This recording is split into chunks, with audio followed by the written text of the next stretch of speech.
Benar baik Bapak Ibu, ketika engkau punya hati yang tulus, Tuhan yang akan cari engkau dimanapun engkau berada. Amin. Enggak usah cari muka, enggak usah cari-cari posisi. Engkau jagai hatimu tulus, Tuhan yang cari engkau. Sekalipun orang berusaha menyembunyikan dirimu, tapi Tuhan adalah Tuhan yang melihat hati. Berfirmanlah Tuhan kepada Samuel, janganlah pandang parasnya atau perawakannya yang tinggi, sebab aku telah menolaknya. Bukan yang dilihat manusia yang dilihat Allah. Manusia melihat apa yang di depan mata, tetapi Tuhan melihat hati. Ya, jangan tertipu. Makanya yang muda-muda juga kalau mau cari jodoh, jangan tertipu dengan memandang parasnya. Amin. Yang pria-pria Alkitab bilang, cari jodoh itu jangan lihat hanya cantiknya, karena kecantikan itu bohong dan kemolekan itu sia-sia. Ya, cari istri itu yang nomor 1 takut Tuhan, nomor 2 rajin, nomor 3 pintar cari uang, nomor 4 bisa angkat galon. Ya, dan yang paling penting yang terakhir, kesetrum tapi tidak mati. Itu saya banget, saya. Ya, jadi jangan hanya melihat wajahnya, tapi lihat hatinya. Lalu kita melihat ciri-cirinya bagaimana orang itu. Kenapa sih Daud itu dikatakan, saya tertarik, kenapa ya Tuhan tuh bilang aku melihat hati. Hati seperti apa yang Daud miliki? Orang yang hatinya tulus, kudus di hadapan Tuhan. Ya, engkau jalani saja hidupmu, maka Tuhan yang akan mempromosikan engkau. Bahkan sering kali kita tidak sadar, kita tidak tahu, tapi Tuhan tidak pernah kurang cara. Lalu Daud itu santai pergi ke medan pertempuran, sampai di sana dia kaget, lihat loh, Goliat lagi menentang bangsa Israel, siapa yang berani maju? Ayo hadapi aku. Dia menghina barisan bangsa Israel. Daud berkata ini, siapa orang Filistin yang tidak bersunat ini? Beraninya dia menghina barisan Allah yang hidup. Aku akan maju melawan dia. Lalu orang bilang kepada Saul, Saul, Raja, ada yang mau lawan Goliat. Sudah 40 hari, nggak ada satupun yang berani. Waktu Daud datang, dia mau melawan. Saul bilang, panggil sini, siapa dia? Daud datang. Ini loh dia raja orangnya. Saul lihat, Saul bilang, tidak mungkin kamu bisa mengalahkan dia. Kamu masih sangat muda. Dan dia dari dulu itu sudah pahlawan. Dia dari masa muda sudah menjadi prajurit dan berlatih berperang. Kamu masih anak sangat muda. Bapak Ibu, kata anak muda yang dipakai Daud di 1 Samuel 17. Waktu ngomong kamu masih terlalu muda, itu dalam bahasa Ibraninya Na'ar. Na'ar itu menggambarkan anak-anak dari usia 8 sampai 15 tahun untuk suku Israel.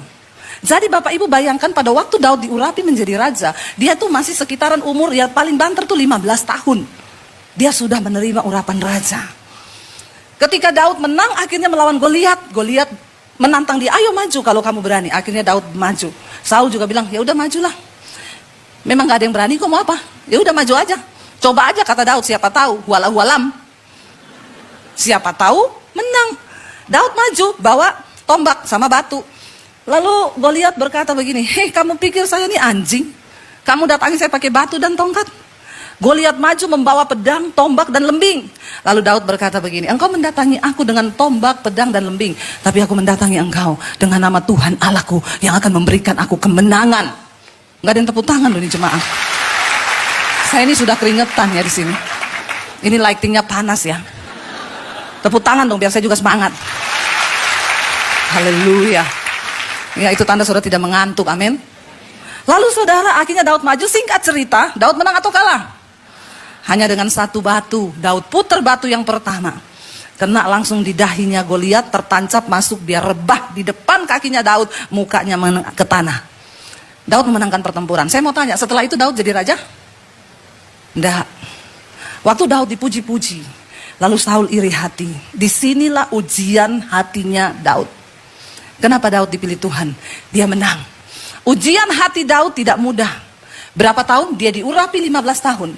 Daud menjadi raja berapa tahun? Ada yang lulus sekolah minggu di sini? Daud diurapi raja berapa tahun? Ada yang tahu?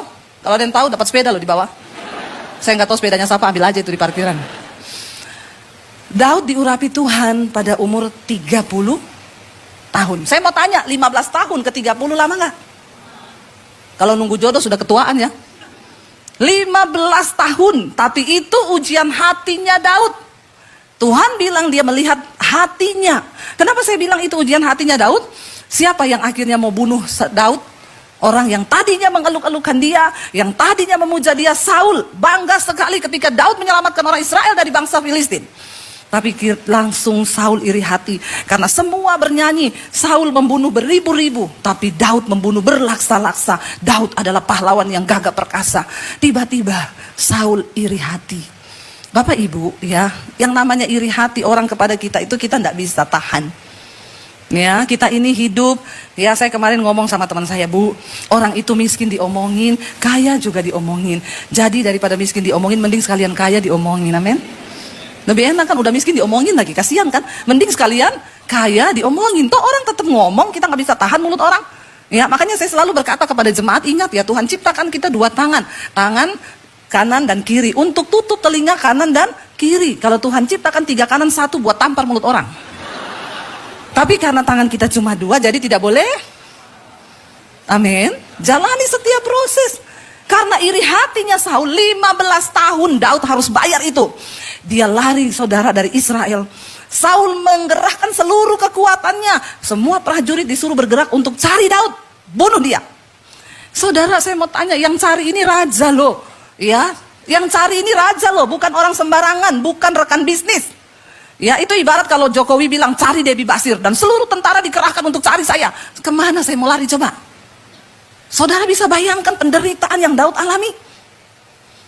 Di negerinya sendiri, di tanahnya sendiri, dia sudah tidak merasa aman karena sudah tidak tahu mana sahabat, mana lawan. Semua orang mau cari muka juga sama raja, membawa kepala Saul sebagai hadiah dan akan dapat penghargaan dari raja.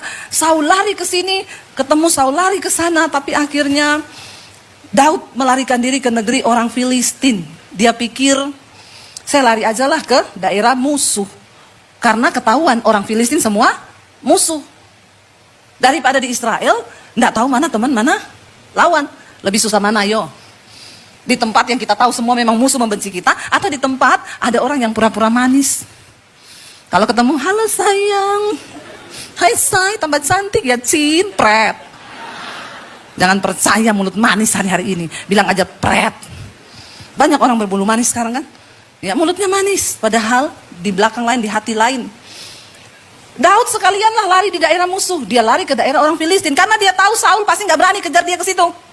Sampai di tempat daerah orang Filistin, ternyata orang Filistin tahu, ini Daud loh, yang dulu bunuh Goliat, pahlawan kita. Lalu mereka seret dia dibawa ke depan Raja Akis. Raja, ini Daud yang dulu membunuh pahlawan Goliat. Daud pura-pura gila di situ. Dia ludah-ludah mukanya, penuh ludah di jenggotnya. Lalu Akis marah dan berkata, kurang orang gila kah di negeri ini? Sehingga kamu bawa orang gila ini ke sini, suruh dia keluar. Daud lolos pada waktu itu. Saudara, Saul terus mencari, Daud terus mencari. Sampai akhirnya Daud dengar, Saul dengar.